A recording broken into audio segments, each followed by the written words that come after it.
Hello welcome, मैं हूं अरुण कुमार यादव। और पिछली वीडियो में हमने क्लास 8th की प्रश्नावली 3.3 के क्वेश्चन नंबर 6 तक सॉल्व किया था। और यहाँ पे हम देखेंगे क्वेश्चन नंबर 7 से लेके 12 का सॉल्यूशन। मतलब जो क्वेश्चन इस प्रश्नावली में बच गए हैं उनको हम यहाँ पे सॉल्व करने वाले हैं। और इनको सॉल्व करने के लिए आपको जिन जिन बातों का पता होना चाहिए वो सारी बातें मैंने आपको पिछली वीडियो में बताई थी। तो अगर आपने वो वीडियो नहीं देखी है तो आप उसको भी देख लेना, आपको ज़्यादा क्लियर हो जाएगा। तो शुरुआत करते हैं क्वेश्चन नंबर 7 से। देखो, जो प्रश्न संख्या 7 है इसमें क्या बोला गया है। संलग्न आकृति HOPE एक समांतर चतुर्भुज है। X, Y और Z कोणों की माप ज्ञात कीजिए। ज्ञात करने में प्रयोग किए गए गुणों को बताइए। मतलब कि यहाँ पर जो हमें क्वेश्चन के साथ में एक आकृति दी गई है, इसमें HOPE ये क्या है, ये एक समांतर चतुर्भुज है और हमें X, Y, Z ज्ञात करना है। और इनको ज्ञात करने में जिन गुणों का हम उपयोग करेंगे, जिन नियमों का हम उपयोग करेंगे वो भी हमें बताना है। ठीक है, तो यहाँ पर देखो, सबसे पहली बात क्या बताई गई है कि जो HOPE है, ठीक है, HOPE है वो एक समांतर चतुर्भुज है। ठीक है, ये समांतर चतुर्भुज को शॉर्ट में लिखने का तरीका है। ठीक है, तो यहाँ पर देखो, सबसे आसान जो कोण निकालना है वो कौन सा है, वो है y। ठीक है, y कैसे निकाल सकते हो सबसे आसानी से। देखो, यहाँ पर जो ये EH होगा और जो यहाँ पर PO होगा, ये समांतर भुजाएं होंगी, क्योंकि सम्मुख भुजाएं जो होती हैं समांतर चतुर्भुज में वो आपस में बराबर होती हैं। ठीक है, और ये इसका विकर्ण एक तिर्यक रेखा की तरह काम कर रहा है। ठीक है, तो जब सम्मुख भुजाओं को जो कि समांतर थी इसने ऐसे काटा तो ये वाला जो कोण है इस वाले कोण के बराबर होगा, क्योंकि ये अंतः एकांतर कोण हो जाएंगे। ठीक है, जब दो समांतर रेखाएं ऐसे हों, उनको कोई तीसरी रेखा काटे तो ये कोण क्या हो जाते हैं, अंतः एकांतर कोण, जो कि आपस में बराबर होते हैं। तो यहाँ से आप सीधा सीधा बोल सकते हो कि भाई जो y है वो बराबर हो जाएगा 40 डिग्री के, क्योंकि ये अंतः एकांतर कोण है। ठीक है, अंतः एकांतर कोण। ठीक, तो ये आपको समझ में आ गया होगा। चलो, y तो हमें पता लग गया कितना है। अब कौन कौन बच गया, अब यहाँ पर y के बाद बचा है x और z।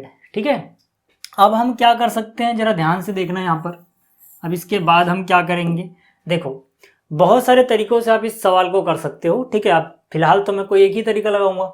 तो एक तरीका ये है कि हमने पिछली वीडियो में देखा था कि जो समांतर चतुर्भुज है उसमें सम्मुख कोण आपस में बराबर होते हैं। मतलब कि ये जो x है ये अपने सामने वाले यानी कि इस वाले कोण के बराबर होगा। ठीक है, तो अगर किसी तरह से मैं ये पता कर लूँ तो मुझे x पता लग जाएगा, क्योंकि जितना ये होगा उतना ही x होगा। और ये पता लगाना बड़ा आसान है, क्योंकि इसको और इसको जोड़ के 180 आएगा, ये 70 है तो ये 110 हो जाएगा, तो सामने वाला भी 110 होगा। ठीक है ना, तो कैसे करके दिखाएंगे। इस कोण का नाम क्या है, देखो ये कोण, यहाँ से P से शुरू करो, P से आओ O पे और यहाँ H पे निकल जाओ, तो इसका नाम हो गया POH। तो यहाँ से मैं कह सकता हूँ कि जो कोण POH है उसमें अगर मैं 70 जोड़ूं तो मुझे मिलेगा 180 डिग्री। क्यों, गुण कौन सा लगेगा यहाँ पे, रैखिक युग्म। अब ये रैखिक युग्म क्या होता है, ये 180 डिग्री क्यों हुआ, इसको समझ लो जरा।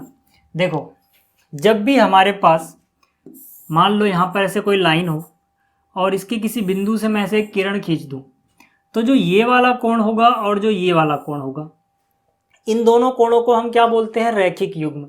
और इनको जोड़ के आता है 180। तो हमारा जो क्वेश्चन है इसमें भी तो यही हो रहा है। ठीक है, यहाँ पर देखो ये, ठीक है, ये क्या है, एक लाइन। ठीक है, यहाँ से मान लो एक लाइन है तो इसने इसको ऐसे काटा, तो ये वाला कोण और जो ये 70 डिग्री है, ये इन दोनों को जोड़ के 180 आएगा, क्योंकि रैखिक युग्म है भाई। ठीक है, तो यहाँ से क्या हुआ, अब POH की वैल्यू पता लग गई। POH बराबर, भाई 70 जो है माइनस में जाएगा 180 के, किसको आप क्या लिखोगे, 180 माइनस 70, और घटा के कितना आ जाएगा, 110। तो यानी कि POH जो है वो 110 आ गया। अब हमें POH तो नहीं निकालना था, हमें POH नहीं निकालना था, बल्कि हमारा मकसद क्या है, हमारा मकसद है x निकालना। लेकिन इससे फायदा क्या होगा, जैसे ही जो ये POH 110 आ गया, ठीक है, तो हमें पता लग गया x क्या होगा, x इसके सामने वाले के बराबर होगा, क्योंकि समांतर चतुर्भुज में सम्मुख कोण बराबर होते हैं। तो यानी कि अब मैं सीधा सीधा बोल सकता हूँ कि जो ये x है ये बराबर हो गया अपने सामने वाले कोण, सामने वाले का नाम क्या है POH, P से O पे जाओगे H पे निकलोगे यानी ये वाला कोण। ठीक, तो x का मान कितना आया POH के बराबर, POH कितना आया है 110, तो x कितना हो गया 110 डिग्री। ठीक है भाई, तो यहाँ से x आ गया 110। अब जैसे ही मुझे x पता लगा कि x भी 110 है, ठीक है, इसके बाद अब मेरे काम क्या रह गया, मेरा काम सिर्फ z निकालना, क्योंकि y तो हम शुरू में ही निकाल चुके हैं। जो ये y है ये तो हमने शुरू में निकाला था 40, ठीक है, ये तो शुरू में ही 40 आ चुका है। अब बच क्या गया, z बच गया। अब z निकालने के बहुत सारे तरीके हैं, ठीक है, जैसे कि संगत कोणों को जोड़ के कितना आता है, संगत कह रहा हूँ आसन्न कोणों को जोड़ के, ठीक है, संगत से भी निकाल सकते हो 70 और ये पूरा संगत हो जाएगा, या फिर आप आसन्न कोणों से भी निकाल सकते हो, ये वाला और ये वाला आसन्न कोण है, टोटल जोड़ के 180 आएगा। या फिर आप इस त्रिभुज से भी निकाल सकते हो। देखो ये जो त्रिभुज दिख रहा है आपको, ठीक है, ऊपर गए और इधर आ गए, ये नीचे वाला जो त्रिभुज है इसके तीनों कोणों को जोड़ के 180 आएगा। ठीक है, इसके तीनों कोणों को अगर हम जोड़ दे, जगह नहीं है तो मैं यहाँ पे कर रहा हूँ, ठीक है, तीनों कोणों को जोड़ दे तो 180 आएगा। एक कोण इसका z है, दूसरा हमें पता लग गया 110 डिग्री है, तीसरा जो y है हमें पता है 40 डिग्री है, तो इनको जोड़ के आएगा 180। ठीक है, गुण कौन सा यूज किया आपने, यहाँ पे आप लिख लेना, त्रिभुज के तीनों कोणों का योग 180 होता है। ठीक है, ये वाला गुण हम यहाँ पे यूज कर रहे हैं। तो यहाँ से z जमा में 110 और 40 कितना हो जाता है, 150 हो जाता है, बराबर कितना है 180 डिग्री है। तो z का मान कितना आ जाएगा, 180 में से 150 घटाओगे 30 बच जाएगा। ठीक है, ये घटाया तो कितना बचा 30 डिग्री, तो मतलब z का मान कितना आ गया 30 डिग्री। ठीक, तो ये जो 7वां प्रश्न था ये हो गया। अब बात करेंगे 8वें की, ठीक है ना। 7वां उम्मीद है आपको समझ में आया होगा। 8वां सवाल इस एक्सरसाइज का सबसे आसान सवाल है। ठीक है, क्या बोला गया है, आकृतियां GUNS गन्स एंड रन्स समांतर चतुर्भुज हैं। ठीक है, आप यहाँ पे देख सकते हो GUNS ये एक समांतर चतुर्भुज है और RUNS ये भी एक समांतर चतुर्भुज है। हमसे बोला गया x y ज्ञात कीजिए, लंबाई सेंटीमीटर में है। ठीक है, हमें x y निकालना है और जो इनकी लंबाइयाँ हैं वो हमें बता दी गई है कि उसकी जो इकाई है, यूनिट है, वो सेंटीमीटर है। तो पहले पार्ट की बात करते हैं पहले। ठीक है, यहाँ पर देखो आपको पता है कि समांतर चतुर्भुज में सम्मुख भुजाएं बराबर होती हैं। तो यहाँ से जो ये 3x है, ठीक है, जो ये 3x है किसकी लंबाई है, SG की, ये किसके बराबर होगा 18 के, क्योंकि ये सामने सामने वाली साइड आपस में बराबर होंगी भाई। ठीक, तो मैं कह सकता हूँ सीधा सीधा 3x किसके बराबर आ गया 18 के। आप यहाँ लिख सकते हो सम्मुख भुजाएं बराबर होती हैं। ठीक है ना, तो x की वैल्यू कितनी आ जाएगी 18 बटे में 3 जाएगा डिवाइड में, x का मान 3 छक 18 यानी कि 6 बार जाएगा पहाड़ा, और जो ये 6 है ये क्या होगा सेंटीमीटर। क्यों, क्योंकि लंबाइयाँ सेंटीमीटर में है, तो x पता लग गया। इसी तरह से जो GU कितना है 3y माइनस में 1, ये जो चीज़ है ये अपने सामने वाले के बराबर होगी। इसके सामने वाला कितना है 26। यहाँ पे फिर से आप लिख लेना, समांतर चतुर्भुज की सम्मुख भुजाएं बराबर होती हैं। ठीक, तो 3y बराबर कितना हो जाएगा 27। कैसे हुआ, जो माइनस का 1 है उधर जाएगा जुड़ जाएगा, प्लस में जाएगा 26 और 1 27, तो 3y बराबर 27, तो y बराबर 27 बटे में 3 निम 27 होता है, मतलब y का मान 9 सेंटीमीटर आ जाएगा, क्योंकि जो यूनिट है वो सेंटीमीटर है। ठीक है, तो आपको इसका पहला पार्ट समझ में आ गया। अब दूसरे की बात कर लेते हैं। चलो, दूसरे में क्या बोला गया है, देखो यहाँ पर ये दोनों विकर्ण काट रहे हैं। जब विकर्ण काटते हैं समांतर चतुर्भुज में तो वो एक दूसरे को समद्विभाजित करते हैं, ये मैंने आपको पिछली वीडियो में बताया था। ठीक है ना, अगर आपको याद नहीं है तो एक बार और बता देता हूँ कि अगर हमारे पास समांतर चतुर्भुज है और उसके दोनों विकर्ण जब एक दूसरे को काटेंगे तो ये टुकड़ा इसके बराबर होगा और ये टुकड़ा इसके बराबर होगा। ठीक है, तो मतलब विकर्ण एक दूसरे को समद्विभाजित करते हैं समांतर चतुर्भुज में। ये बात हमें अगर याद है तो हम इसको कर सकते हैं।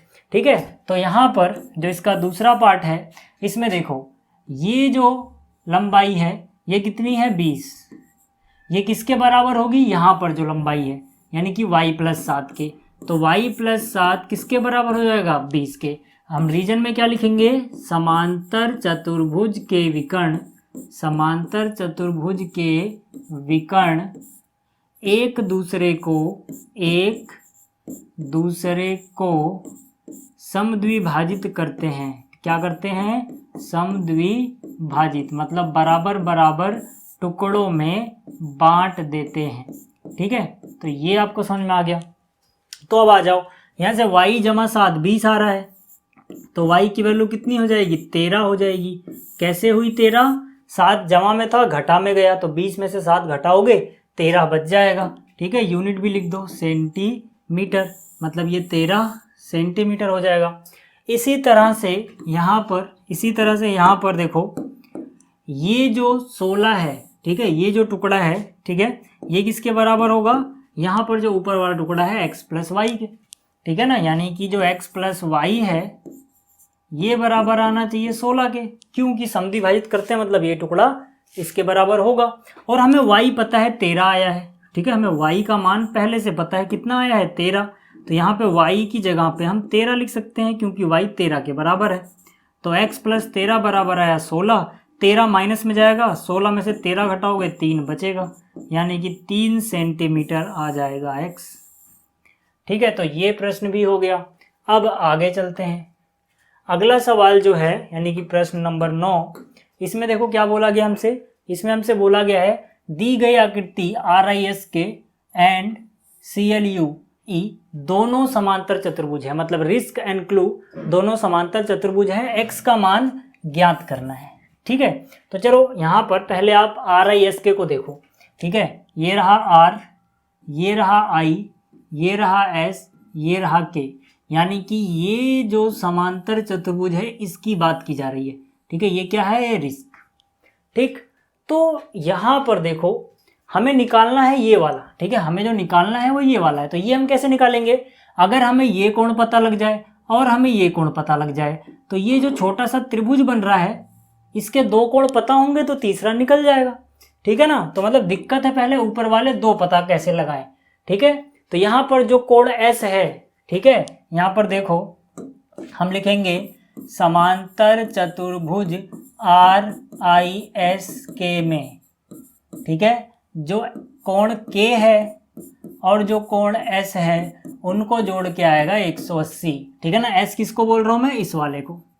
ठीक है, ये वाला और ये वाला, इनको जोड़ के 180 क्यों आएगा, क्योंकि जो समांतर चतुर्भुज है उसके ये कौन से कोण है, आसन्न कोण, मतलब साथ साथ वाले जो कोण होते हैं, ठीक है, समांतर चतुर्भुज में उनको जोड़ के 180 आता है। ये मैंने आपको पिछली वीडियो में बताया था। तो यहाँ पे आप क्या लिखोगे, क्यों लिखा 180, यहाँ पे आप लिखना समांतर चतुर्भुज के आसन्न कोणों का योग 180 डिग्री होता है। ठीक, तो अब k का मान हमें पता है 120 है, तो k की जगह 120 लिख दिया, जमा में s लिखा, बराबर में 180 लिख दिया, तो s बराबर आ गया 60 डिग्री। कैसे आया 60, देखो ये 180 माइनस में गया 120, बच गया 60, तो मतलब s बराबर तो 60 आ गया। अब अगर मुझे s पता लग चुका है, ठीक है, अगर मुझे s पता लग चुका है कि भाई s 60 आया है, तो अब अगले वाले में देखो, अगला वाला क्लू, ठीक है, ये भी एक समांतर चतुर्भुज है। यहाँ पर देखो ये है C, ये है L, ये है U, ये है E, ये है क्लू। अब इसमें, ठीक है, इसमें ये वाला कोण 70 है तो इसके सामने वाला भी 70 होगा, क्योंकि सम्मुख कोण बराबर होते हैं। मुझे ये वाला भी तो निकालना है, तभी तो तीनों को जोड़ के 180 लाऊंगा। तो मैं सीधा सीधा यहाँ पर तो बोल सकता हूँ कि भाई जो एंगल E है वो बराबर हो गया एंगल L के। L कितना है, 70। ठीक है, सम्मुख कोण जो होते हैं वो बराबर होते हैं, समांतर चतुर्भुज के सम्मुख कोण। तो ये वाला जो E है, यानी कि यहाँ की बात कर रहा हूँ मैं, ठीक है, ये किसके बराबर हो गया, 70 के बराबर। क्यों हुआ, क्योंकि इसके सामने ये वाला कोण है और ये 70 है, तो ये भी 70 होगा। ठीक है, तो जैसे ही इतना हुआ काम बन गया। कैसे, ये जो त्रिभुज दिख रहा है आपको, इसको देखो, इस त्रिभुज का ये वाला कोण क्या है, कोण S, ठीक है, और ये वाला कोण क्या है, कोण E, और ये वाले का मान कितना है, x। इन तीनों को जोड़ोगे 180 आएगा, कारण में लिख लेना, त्रिभुज के तीनों कोणों का योग 180 डिग्री होता है। तो यहाँ से S का मान हमें पता है 60, देखो ये रहा, S का मान कितना पता है हमें 60, E का मान अभी हमने निकाला 70, तो यहाँ से कितना आ गया 70, जमा में एक बराबर में कितना 180, 60 और 70 कितना हुआ 130, जमा में x बराबर 180, तो x का मान कितना हो जाएगा 180 अपनी जगह, माइनस में गया 130, कितना बच गया 50, तो x का मान कितना आ गया 50। अब आगे बात करते हैं अगले क्वेश्चन की।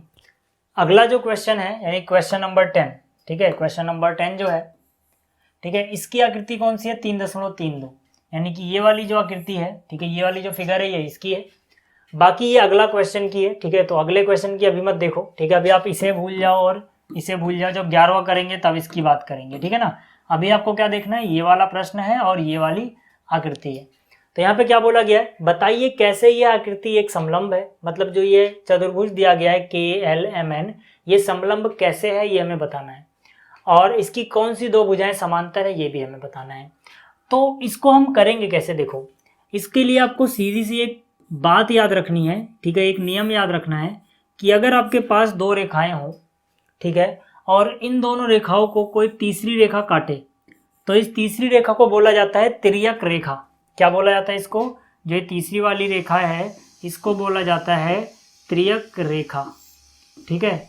तो मतलब कि अगर तिर्यक रेखा किन्हीं दो रेखाओं को अलग अलग पॉइंट पे काटती है, अलग अलग बिंदुओं पे काटती है, और किसी भी एक तरफ के दोनों अंतः कोणों को अगर हम जोड़ें और हमें 180 डिग्री मिल जाए, मतलब कि ये वाला कोण आप जोड़ो और आपको 180 मिल जाए, या फिर, ठीक है, या फिर ये वाला कोण और ये वाला कोण आप जोड़ो और आपको 180 मिल जाए, तो इसका मतलब है कि दोनों ये लाइनें जो होंगी, यानी कि ये L है ये M है, तो अगर ये 180 आ गया तो ये दोनों समांतर होती हैं, ठीक है। ये रूल याद रखना है, मतलब कि तिर्यक रेखा, ठीक है, तिर्यक रेखा के एक ही तरफ के दोनों अंतः कोणों का योग अगर 180 आ गया तो तिर्यक रेखा जिन दो लाइनों को अलग अलग जगह पे काट रही थी वो दोनों आपस में समांतर होती हैं। ये नियम बस आपको पता होना चाहिए, आप ये क्वेश्चन आराम से कर सकते हो। तो यहाँ पर देखो हमारे पास जो एंगल हमें पता है वो है एंगल M ये वाला, ठीक है, ये वाला, और एंगल L ये वाला, इन दोनों को जोड़ो जरा, ठीक है, एंगल M और एंगल L को अगर मैं जोड़ूं, ठीक है, तो कोण M जमा में कोण L, ठीक है, कितना आएगा, M की वैल्यू कितनी है 100 डिग्री और L की वैल्यू कितनी है 80 डिग्री, तो दोनों को जोड़ के कितना आ गया 180 डिग्री, ठीक है। तो यहाँ पे आप क्या बोलोगे, यहाँ पे आप बोलोगे भाई इसका मतलब है कि जो NM है वो समांतर होगा KL के, क्यों होगा, वही नियम है जो मैंने आपको अभी बताया। यहाँ पे देखो ये दोनों रेखाएं हैं, ठीक है, या फिर रेखाखंड है, ठीक है, रेखा तो नहीं है रेखाखंड है, इनको इसने काटा तो ये तिर्यक का काम कर रहा है। अब इसके एक ही तरफ के दोनों अंतः कोणों का योग कितना आ गया 180 आ गया, इसका मतलब इसने जिन दोनों को काटा था वो दोनों समांतर हो जाएंगी, ठीक है। तो अब यहाँ पे हम लिखेंगे कैसे इस बात को, हम बोलेंगे, ठीक है, तो यहाँ पे हम लिखेंगे यदि तिर्यक रेखा के किसी एक तरफ बने अंतः कोणों का योग 180 डिग्री हो तो रेखाएं समांतर होती हैं, ठीक है। मतलब ये तिर्यक रेखा हो गई, ये दोनों हमारी रेखाएं हो गई, इनके एक ही तरफ बने अंतः कोणों का योग 180 डिग्री आ गया, तो मतलब ये दोनों रेखाएं समांतर होंगी। तो ये जब ये जैसे ही समांतर हुई मतलब एक जोड़ा समांतर हो गया, जैसे ही एक जोड़ा समांतर हुआ इसका मतलब क्या हो गया, इसका मतलब KLMN क्या है, एक समलंब है, ठीक है भाई। तो यहाँ से पहला तो हो गया, यानी क्वेश्चन नंबर 11, ठीक है, तो ये आपको समझ में आ गया। अब आगे बात करते हैं, क्वेश्चन नंबर 10 था ये, 11 नहीं, 11वें की अब बात करते हैं। देखो जो क्वेश्चन नंबर 11 है इसकी आकृति क्या है 3.33, यानी कि ये वाला सवाल है। यहाँ पे बोला गया है कि आकृति में C जो है, ठीक है, जो C है वो हमें ज्ञात करना है और AB और CD आपस में समांतर है, ठीक है, यहाँ पर ये मिसप्रिंट है, ये समांतर आएगा, AB और CD, ठीक है, AB ये रहा और CD ये रहा, ये दोनों समांतर हैं। जब समांतर होंगे तो इनके एक ही तरफ के अंतः कोणों का योग कितना आना चाहिए 180 आना चाहिए, यानी कि यहाँ पर कोण B जमा में कोण C कितना आना चाहिए 180, ठीक है ना, समांतर रेखा के, ठीक है, जो तिर्यक रेखा है, तिर्यक रेखा के एक ही तरफ बने अंतःकोणों का योग 180 होता है, आप लिख लेना। तो बी की वैल्यू कितनी पता है हमें, 120 डिग्री, जमा में सी बराबर कितना, 180। तो सी का मान कितना आ जाएगा, 180 में से 120 घटा दो, कितना बचेगा, 60 डिग्री। तो मतलब सी का मान कितना आया, 60 डिग्री। ठीक, तो ये भी हो गया। अब 12वां प्रश्न क्या है वो देखो। जो यहाँ पर 12वां प्रश्न है इसमें बोला गया है आकृति 3.34 में कोण P तथा कोण S की माप ज्ञात कीजिए यदि SP और RQ समांतर है। यदि आप R ज्ञात करते हैं तो क्या P को ज्ञात करने की एक से अधिक विधि है। ठीक है, मतलब कि अगर आपको R पता लग जाए, ठीक है, ज्ञात करते हैं, तो क्या P को ज्ञात करने की एक से अधिक विधि है या फिर नहीं है, ये हमें बताना है। तो चलो इसको करते हैं। यहाँ पर देखो हमें क्या बताया गया, पहली बात तो कि जो SP है वो समांतर है RQ के। ठीक है, SP जो है वो किसके समांतर है, RQ के। ठीक, तो यहाँ पर जो SP है वो ये रहा। ठीक है, ये SP अगर RQ के समांतर है और हमें ज्ञात करना है P और S, तो इतनी सी बात है भाई कि यहाँ पर, ठीक है, ये रेखाएं समांतर हैं और ये एक तिर्यक रेखा हो गई। तो तिर्यक रेखा, ये समांतर रेखा है और ये तिर्यक रेखा के एक ही तरफ बने ये दोनों कोण जो अंतः कोण है, इनको जोड़ के 180 डिग्री आना चाहिए। तो यहाँ से मैं कह सकता हूँ ये कितना है, ये है हमारे पास 130, प्लस में ये क्या है, ये है एंगल P, बराबर में कितना आना चाहिए, 180 डिग्री। यहाँ पे आप क्या लिखोगे, तिर्यक रेखा के एक ही तरफ बने अंतः कोणों का योग 180 डिग्री होता है अगर लाइनें पैरेलल हैं तो। ठीक है, तो यहाँ पर तो पैरेलल है, पैरेलल मतलब समांतर। ठीक, तो यहाँ पर क्योंकि ये दोनों समांतर थी तो इन दोनों को जोड़ के क्या आएगा, 180। तो ये P है और वो 130 है, तो P जो होगा वो कितना हो जाएगा, 180 में से 130 घटा दोगे, कितना बच जाएगा, 50 डिग्री। तो कोण P तो भैया 50 डिग्री आ गया, कोण P पता लग गया। इसी तरह से आप S भी पता लगा सकते हो। कैसे पता लगाओगे, देखो जो कोण S है और जो कोण R है इनको जोड़ के भी 180 आएगा। रीजन सेम, तिर्यक रेखा के एक ही तरफ बने दो अंतः कोणों का योग 180 डिग्री होता है। भाई देखो ये, ठीक है, ये इसके समांतर था तो ये और ये, इस बार तिर्यक रेखा काम ये कर रहा है। ठीक है, ये दोनों पैरेलल थे, समांतर थे, तो इन अंतः कोणों का योग कितना आना चाहिए, 180 डिग्री आना चाहिए। ठीक है ना इस बार। तो मतलब कि ये तो हमें पता है 90 है, ठीक है, ये 90 का निशान है, तो ये हमें पता है कि 90 डिग्री है। तो R की जगह क्या लिख देंगे हम, R की जगह लिख देंगे 90 जमा में S बराबर में 180। तो 90 माइनस में जाएगा, 180 में से 90 घटाओगे 90 बच जाएगा। तो मतलब S का मान भी कितना आ गया, 90 डिग्री आ गया। ठीक है, तो यहाँ से जब हमने निकाला तो हमें S पता लग गया 90, P पता लग गया 50। ठीक है ना, P हमें कितना पता लगा, 50, और S कितना पता लगा, 90। अब क्वेश्चन में क्या बोला गया था, क्वेश्चन में बोला गया था कि P को पता लगाने की क्या कोई और विधि है अगर आपने R ज्ञात कर लिया है तो हम बोलेंगे हाँ दूसरी विधि है। ठीक है, दूसरी विधि कौन सी है, यहाँ पर देखो, दूसरी विधि किसको ज्ञात करने के लिए, P को ज्ञात करने के लिए हमें दूसरी विधि बतानी है। तो यहाँ से, ठीक है, S तो हमने ज्ञात कर लिया था कि S कितना है, 90 है। भाई S को नहीं निकालना है, हमें क्या करना है, R वगैरह हम ज्ञात कर लेते हैं।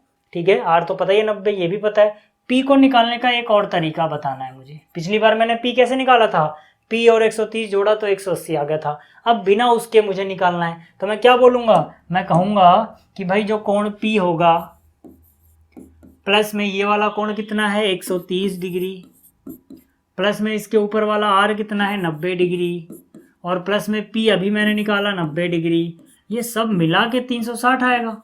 ठीक है, ये पिछली वीडियो में मैंने आपको बताया था, ठीक है, जब 3.2 कराई थी कि चतुर्भुज के चारों कोणों का योग 360 डिग्री होता है। तो यहाँ पे आप लिख सकते हो चतुर्भुज के चारों कोणों का योग 360 डिग्री होता है। तो मैंने इसके चारों कोण जोड़े और 360 आ गया।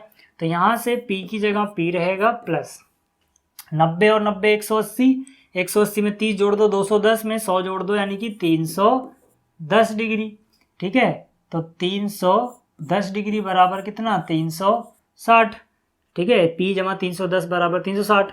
तो कोण P बराबर 360 माइनस में जाएगा 310, तो कितना बचेगा 50 डिग्री। तो मतलब कोण P का मान कितना आ गया 50 डिग्री। पिछली वीडियो में मतलब पिछले पार्ट में जब हमने किया था तब भी इसका मान 50 डिग्री आया था। इस विधि से भी कितना आ रहा है 50 डिग्री आ रहा है। ठीक है, तो इस वीडियो में इतना ही। आपकी ये प्रश्नावली कंप्लीट हो गई है।